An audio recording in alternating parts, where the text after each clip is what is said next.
पर्वतीय क्षेत्रों में लगातार हो रही बारिश और श्रीनगर बांध जीवीके पावर की ओर से पानी छोड़े जाने के बाद गंगा उफान पर है। एसडीआरएफ के मुताबिक गंगा का जलस्तर चेतावनी रेखा के पार और खतरे के निशान से 1 मीटर नीचे बह रहा है। वहीं बाढ़ के खतरे से निपटने के लिए एसडीआरएफ जवान पूरी तरह से मुस्तैद हैं। फिलहाल स्थिति नियंत्रण में है। वहीं पहाड़ों में भारी बारिश के चलते अलकनंदा और गंगा की सहायक नदियां लगातार उफान पर हैं। हम लोगों की पूरे ऑल ओवर उत्तराखंड में, न केवल यहीं बल्कि हमारी पूरे ऑल ओवर उत्तराखंड में 47 टीमें हमारी हैं जो सारी अलर्ट मोड पर रखी हुई हैं और 40 पीएसए की जल पुलिस भी हमारे पास है जो अपनी राफ्ट के साथ यहाँ पे तैयार है। और साथ ही साथ जो हमारा प्रशासन की टीमें यहाँ पर हैं वो लगातार अलर्ट हैं और लगातार ही चेक कर रहे हैं पानी का जल स्तर कितना है। लोगों को अलर्ट किया जा रहा है और पूरी तरह से हम लोग अलर्ट हैं। मसूरी में लगातार हो रही मूसलाधार बारिश के बाद जनजीवन अस्त व्यस्त हो गया है। वहीं बारिश के कारण कई सड़कों पर मलबा आने से मार्ग बाधित हो रहा है। बता दें कि मसूरी धरोल्टी मार्ग पर कई जगह मलबा आने से मार्ग बाधित हो गया। वहीं मसूरी कैंपटी मार्ग पर भी सड़क का एक भाग गिरने से मार्ग बाधित रहा। इसके साथ ही मसूरी देहरादून मार्ग पर पेट्रोल पंप के निकट मलबा आने से काफी देर तक मार्ग बाधित रहा। वहीं सूचना पर पुलिस बल के साथ ही राजस्व विभाग, एनएच की टीमें आवश्यक आपदा उपकरण, जेसीबी सहित मौके पर पहुंचे। सभी विभागों के सामंजस्य से मसूरी धरोल्टी राजमार्ग और मसूरी कैंपटी मार्ग खुलवाया गया, जिसके बाद यातायात सुचारू रूप से चल पाया। खबर अल्मोड़ा से है, जहां रानीखेत रेंज के विभागीय कर्मचारियों की ओर से वन क्षेत्राधिकारी रानीखेत के निर्देशन पर वन विभाग ने सोनी गांव में वन महोत्सव कार्यशाला का आयोजन किया। कार्यशाला में स्कूली बच्चों को पर्यावरण संरक्षण की जानकारी दी गई और अभिभावकों से पर्यावरण संरक्षण में भागीदारी करने की अपील की गई। जिला स्तरीय पुनरीक्षण समिति की त्रैमासिक बैठक जिला कार्यालय के सभागार में जिलाधिकारी विनीत तोमर की अध्यक्षता में संपन्न हुई। बैठक में वित्तीय वर्ष 2023-24 की वार्षिक ऋण योजना, ऋण जमा अनुपात, राज्य प्रायोजित विभिन्न विभागीय योजना की प्रगति, प्रधानमंत्री फसल बीमा योजना से संबंधित योजनावार समीक्षा की।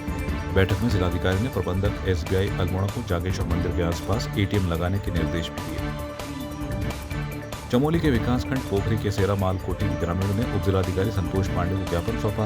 इस दौरान ग्रामीणों ने कहा कि आजादी के बाद पहली बार सेरा मालकोटी के सड़क का कार्य शुरू होना है, लेकिन सड़क के संरेखण को लोक निर्माण विभाग बदल रहा है, जिसको लेकर एसडीएम संतोष पांडे ने मौके पर लोक निर्माण विभाग के ईई का जवाब तलब करते हुए नाराजगी जाहिर की। एसडीएम ने कहा, जनता की समस्या का समाधान करना हमारा कर्तव्य है। अपने गांव की समस्याएं लेके यहाँ पे एसडीएम साहब के पास आए थे जी। और पूरे ग्रामीण लोग भी आए थे जी। जिससे हमारी समस्या ये थी कि रोड पे कुछ कर्मचारियों द्वारा मनमानी चल रही थी जी।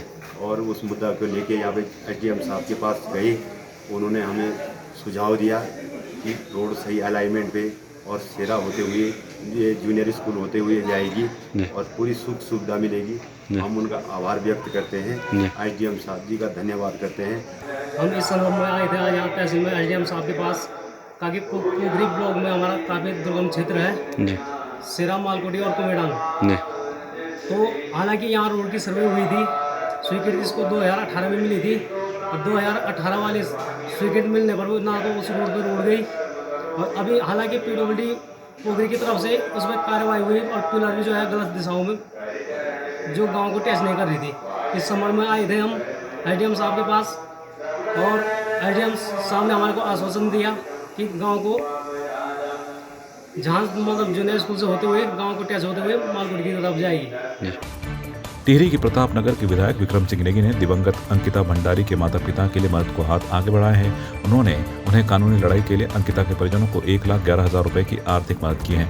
इसके साथ ही परिजनों को भविष्य में भी हर संभव मदद देने का आश्वासन भी दिया। इस दौरान विधायक नेगी ने अन्य विधायकों से भी अंकिता को न्याय दिलवाने के लिए आगे आने की अपील की और कहा कि आज संसद में न्याय की आवाज उठाने वाला कोई नहीं है, जो कि बेहद दुर्भाग्यपूर्ण है। उन्होंने कहा कि सभी सांसद इस मामले में चुप्पी साधे हुए हैं। उन्होंने कहा कि अंकिता हत्याकांड मामले की सीबीआई जांच होनी चाहिए। अंकिता भंडारी हत्याकांड पूरे उत्तराखंड के लिए एक ऐसा दुख का विषय है कि गांव में बैठा हुआ हर व्यक्ति ये सोच रहा है कि अगर इस तरह की घटनाएं उत्तराखंड में होगी तो क्या हमने इस राज्य के लिए जो इतने लंबे समय तक आंदोलन किया, संघर्ष किया और हमारे बीच में से कई लोगों ने सादत दी, आज वो सब लोग चिंतित। और ये बड़े दुख का विषय है कि पूरा उत्तराखंड कह रहा है अंकिता हम शर्मिंदा हैं तेरे कातिल जिंदा हैं। किसी भी हालत में कातिलों को छोड़ा नहीं जाना चाहिए, बचाया नहीं जाना चाहिए, क्योंकि सीधे तौर पे भारतीय जनता पार्टी का नेता, उसका परिवार इसमें संलिप्त है। हमने जब सुना कि वकील गड़बड़ी कर रहा है, जो सरकारी वकील है, तो हमको चिंता हो गई। हमने अपने प्रयास से अपने साथियों से निवेदन किया कि उस परिवार को मदद की आवश्यकता है। हमने एक छोटी सी मदद 1,11,000 रुपए उनको कानूनी लड़ाई लड़ने के लिए, कि आप घबराए नहीं, आप कहीं पैसे की वजह से काम न रुके, इसलिए पूरे उत्तराखंड के लोग आपके साथ हैं और इस परिवार को भी, अंकिता को न्याय मिलना चाहिए, तभी हम लोग चुप बैठे। विक्रम सिंह देवी जी का धन्यवाद करता हूँ, क्योंकि ऐसे उत्तराखंड के जो विधायक हैं, जो पहले विधायक हैं जो मेरे घर पे आए हैं और एक कानूनी लड़ाई लड़ने के लिए हमें 1,11,000 की एक आर्थिक मदद दी। और वो एक दूसरे विधायक हैं, इससे पहले एक उमेश कुमार जी 50,000 का जो है चेक मुझे दिया है।